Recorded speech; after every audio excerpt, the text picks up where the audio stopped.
1. How will children be reunited with their families? According to Senator Bill Nelson, there were 94 kids inside the facility who'd been ripped from their parents by immigration agents. Donald Trump on Wednesday signed an executive order ending his administration's policy of separating children from their parents, but the administration seems to have no real plan to reunite kids with their families. In fact, a former Immigration and Customs Enforcement director warned NBC News this week that child separations can easily become permanent because of the bureaucratic nightmare that is immigration detention.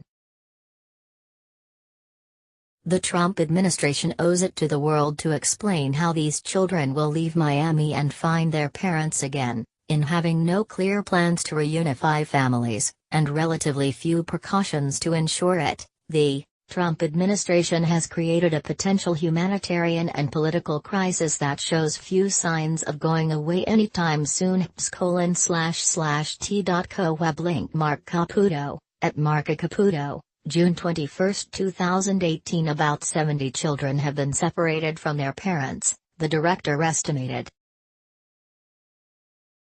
It was 94 earlier this week, per Department of Health and Human Services. The rest arrived to the U.S. by themselves.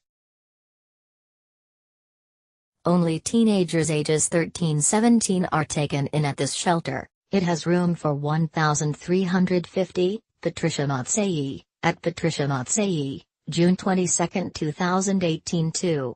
Why didn't politicians alert the public earlier about the compound's reopening? Florida Gov. Rick Scott has responded to news of a child-migrant camp opening in his state by, in part, throwing a bunch of other politicians under the bus, in a 2-page letter to the U.S.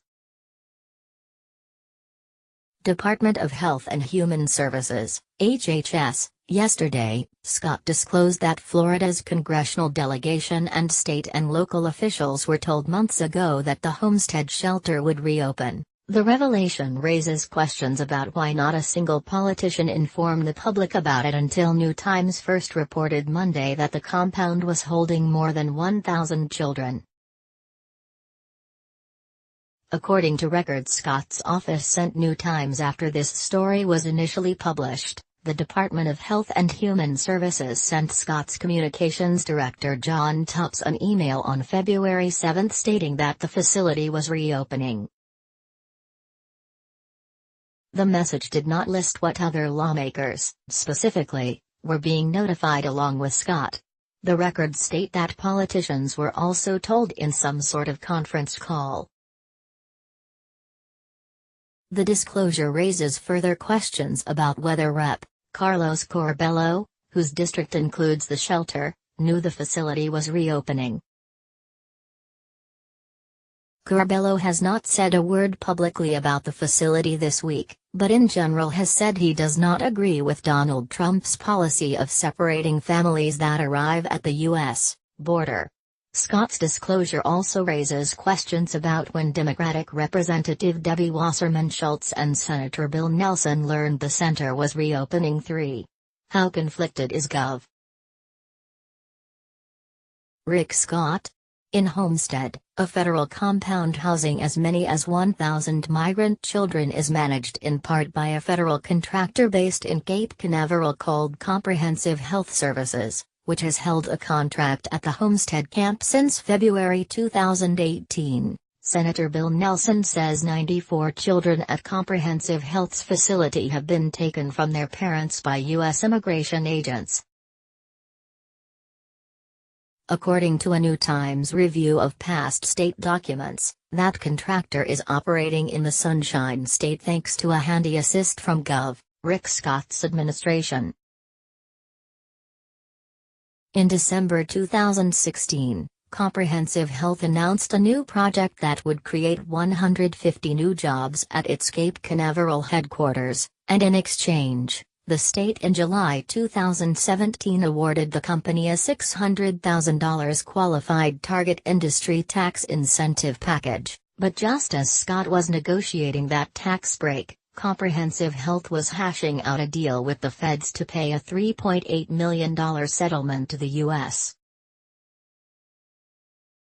Department of Justice over a medical fraud claim. After Comprehensive Health paid the fine in February 2017, without admitting any wrongdoing, Florida gave the company the tax breaks anyway. As lawmakers such as Nelson have put pressure on Scott, a Trump ally, to take a stand on the facility, the governor's involvement with Comprehensive Health complicates matters. In December 2016, Scott cheered the company's expansion in Florida. "I am proud to announce that Comprehensive Health Services Incorporated has chosen Florida over Virginia for their expansion, which will create 150 new jobs," Scott said that year. "I look forward to seeing CHC's growth in Florida, and we will continue to do all we can to cut taxes and reduce burdensome regulations so more businesses can succeed in our state." 4. Why weren't lawmakers and reporters allowed inside the facility until Friday? This morning, President Trump's Office of Refugee Resettlement also refused to allow two sitting lawmakers to enter the facility. Senator Bill Nelson and Representative Debbie Wasserman Schultz, who first disclosed that hundreds of migrant children had been shipped to the facility, were both denied access to the compound. HHS just blocked us from entering its facility in Homestead, Florida to check on the welfare of the children being held here, Nelson tweeted minutes ago. "They are obviously hiding something, and we are going to get to the bottom of this." In the clip, a representative from the Office of Refugee Resettlement, ORR, pushes through a gaggle of TV cameras to reach Nelson and Wasserman Schultz. He introduces himself and says a representative from ORR is willing to speak to the lawmakers, in a separate building across the street. "We'd like to go into the facility," Wasserman Schultz says. "We're happy to speak to you inside the facility." Nelson then adds that the congresswoman was told we were going to be allowed entry. Wasserman Schultz says she spoke earlier to the contractor who runs the facility, Comprehensive Health Services, which gave the lawmakers approval to enter the building. The man then vanishes to talk to his bosses. 5. How, and when, are children being flown here? WPLG reporter Glenna Milberg spent the week speaking to airline workers and immigration activists, who told her that children are being routinely flown into Miami from around the nation, often on commercial flights. In response, multiple airlines, including American, Southwest, and JetBlue, issued statements standing against child separation policies and stating they do not want the government using their planes to ship kids to detention centers.